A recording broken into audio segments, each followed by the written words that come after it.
সব থেকে expensive curse রয়েছে। মজা করছি না, আমরা আমাদের হাতে পেয়েছি টোটাল $250 মিলিয়ন এর কার্স। তার মধ্যে একটার দাম এমনকি $100 মিলিয়ন।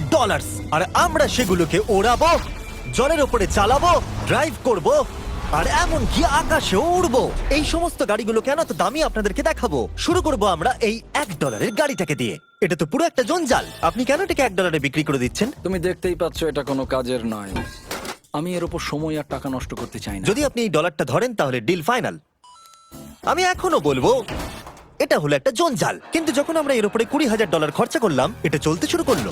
ঠিক আছে, এবার তাহলে ব্যাড বয়কে স্টার্ট করা যাক। ও, আমি তো ভাবিনি এটা স্টার্ট হবে। এই গাড়িটা চলছে কিভাবে? কত ধোঁয়া বেরোচ্ছে, এটা তো পাগলামি।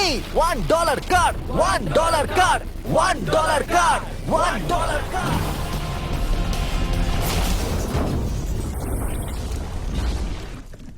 ঠিক আছে, তাহলে এটা হলো $1 কার। ভাগ্যিস আমি ওতে বসেছিলাম না। $100,000 কারটাকে নিয়ে এসো। এটা নিজে নিজেই চলতে পারে। মজা করছি না, এর ভেতরে কিন্তু কেউ নেই, তাও এটা দিব্যি চলছে। দেখা যাক 100 গ্র্যান্ডের গাড়িতে কি আছে। গাড়িটার ভেতরে তো অনেক জায়গা আছে। পৃথিবীতে অল্প কিছু গাড়ি আছে যার ভেতরে আমার বাচ্চারা ধরে যেতে পারে।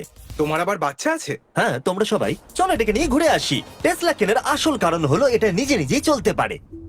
ঠিক আছে, আমি কিন্তু আর গাড়িটাকে চালাচ্ছি না। ও, এটা লেন চেঞ্জ করছে। এটা চলছে।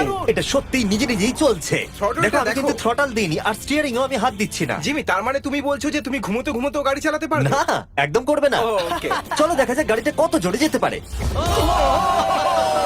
আমি পেছন থেকে হেলে গেলাম। এটা আমাকে ভয় পাইয়ে দিয়েছে। এটা তো সবে মাত্র শুরু। পরে এমনও গাড়ি আমরা দেখাবো যা লিটারালি প্লেন হয়ে যাবে আর উড়বে।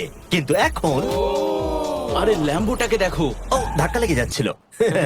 এখানে চাবি লাগানো আছে, তাও এটাকে কেউ চুরি করেনি। যদিও এই গাড়িটার দাম দ্বিগুণ, তবু এই গাড়িটার ভেতরে জায়গা ও। অনেকটাই কম।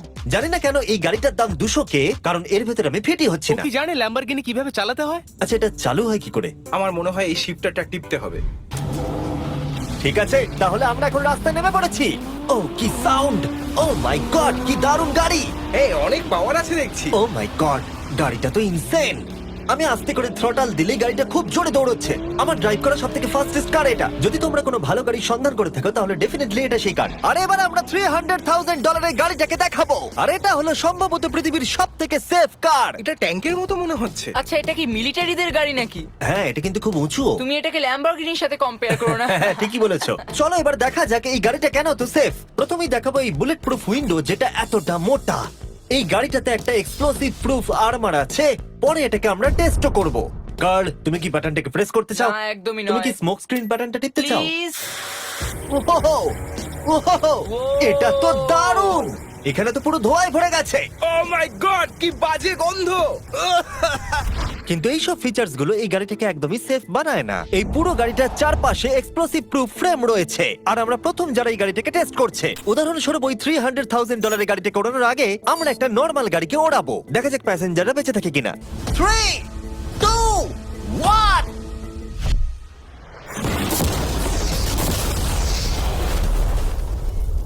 বিস্ফোরণটা এত জোরে হয়েছে যে ভিতরের ম্যানিকুইন গুলো ছিটকে এদিক ওদিকে বেরিয়ে গেছে। উপরের অংশটা উড়ে গেছে। বিস্ফোরণটাকে গাড়িটা সহ্য করতে পারেনি। আর এই গাড়িটাকে ওড়ানোর আগে ভেতরে আমি কয়েকটা ফেস্টিভ্যাল রাখবো। দেখা যাক এটা আমার চকলেটকে রক্ষা করতে পারে কিনা। সবাই বলে এটা এক্সপ্লোসিভ প্রুফ, যদিও এটাকে কখনো টেস্ট করা হয়নি। দেখা যাক ম্যানিকুইন গুলো আর সবথেকে ইম্পর্টেন্ট ফেস্টিভ্যাল গুলো সার্ভাইভ করতে পারে কিনা। 3, 2, 1।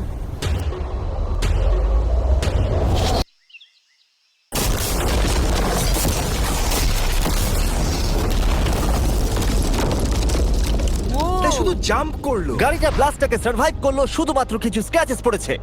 উইন্ডোতে একটা ডেন্টও পড়েছে। আরে দাঁড়াও, ফেস্টিভ্যালস গুলো কোথায়? চ্যান্ডেলার বেরিয়ে যাও। তোমরা মেরে দিলে। ফেস্টিভ্যাল গুলো সার্ভাইভ করেছে। যদি তোমরা এমন গাড়ি চাও যেটা বিস্ফোরণ সহ্য করতে পারবে, তাহলে আমি এই গাড়িটাকে রেকমেন্ড করব। কিন্তু যেহেতু আমরা কোনো যুদ্ধে যাচ্ছি না, তাই আমরা $200,000 এক্সট্রা দিয়ে এটা পেয়েছি। $500,000 বোট কার। মাটিতে এটা একটা নর্মাল কার, তুমি পার্থক্যটা বুঝতেই পারবে না। কিন্তু এটা হলো মজার জিনিস, যেই আমি এটাকে জলে নামাবো এটা তৎক্ষণাৎ বোট হয়ে যাবে। চলো কার্ল, তুমি আগে যাও। তাহলে আমরা যাচ্ছি। ও, আমার এটা ঠিক মনে হচ্ছে না, আমার এটা ঠিক মনে হচ্ছে না। আমি ওদের আগে পাঠালাম কারণ আমি দেখে নিলাম এটা কাজ করছে কিনা। এটা জলে চলছে না, আমরা ভাসছি। ও, দেখে মনে হচ্ছে কাজ করছে। দেখা যাক এবার কি হয়।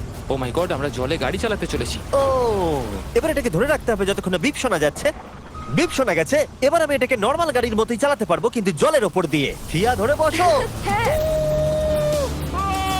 এটা তো দারুণ! 5 সেকেন্ড আগে এটা একটা গাড়ি ছিল।